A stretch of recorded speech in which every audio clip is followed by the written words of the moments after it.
বন্ধুরা, বছরের প্রথম যখন কোনো ফল আসে, সেই সামান্য কিছু ফল দিয়ে আমার বাসায় ফল এবং খাওয়া দাওয়ার আয়োজন করা হয়। আর সেই অনুষ্ঠানে যোগ দেয় আমাদের হুজুর এবং কি এতিম আর কিছু গরিব মানুষ, সাথে আমরা ভাই বোনরাও থাকি। তা আজকে সেই অনুষ্ঠানের দিন, জুম্মার নামাজের পর সবাই আসবে, একসাথে খাওয়া দাওয়া করব। চলছে রান্নাবান্নার আয়োজন। আসসালামু আলাইকুম বন্ধুরা, আশা করি আপনারা সবাই ভালো আছেন। আমি মাসুদ পারভেজ। বন্ধুরা, বাসাতে যেহেতু আমার জায়গা কম, সেই কারণে এবার এতিমদেরকে আমার বাসায় আনা হয় নাই। তাদের জন্য আলাদাভাবে আমি ফল এবং কি খাবার পাঠিয়ে দেব।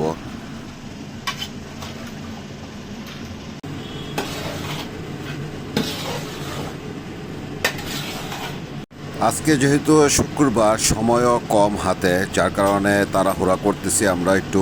আর অলরেডি আজান দিয়ে ফেলেছে, নামাজের পরপরই সবাই চলে আসবে খাওয়া দাওয়া করার জন্য। এই জন্য একটু তাড়াতাড়ি করে কাজগুলি শেষ করার চেষ্টা করতেছি।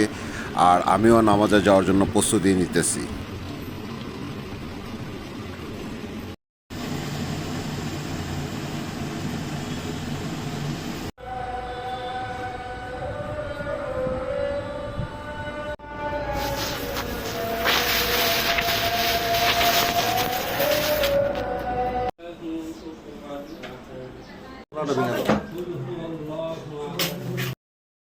আমাদের মসজিদের জুমার নামাজ শেষ হয়ে গেছে। এখন অপেক্ষায় আছি যে মেহমানরা কখন আসবে। সবাই আসলে একসাথে মিলেই বাসার দিকে রওনা দেব। মৃত বাবা মা, দাদা দাদি, নানা নানি, শ্বশুর শাশুড়ি সহ যারা কবরবাসী আছে সকলের জন্যই দোয়া করা হচ্ছে এখন।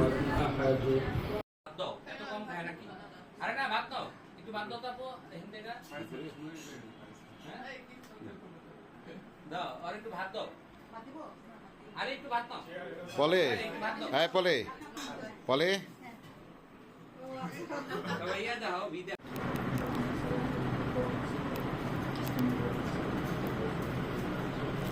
বন্ধুরা, এখন বাজতেছে 4:15। সবার খাওয়া দাওয়া শেষ করে সবাইকে বিদায় দিয়ে আপনাদের সাথে আবার আসলাম।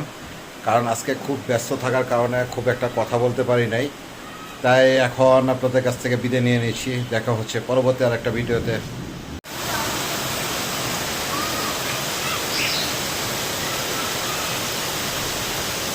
খোকন ভাই আর ভাবি দুপুরবেলা আসতে পারে নাই, তারা রাত্রে আসছে। তাদেরকে নিয়ে আমরা আমার পরিবার সহকারে একসাথেই খাওয়া দাওয়া করতে বসে গেলাম।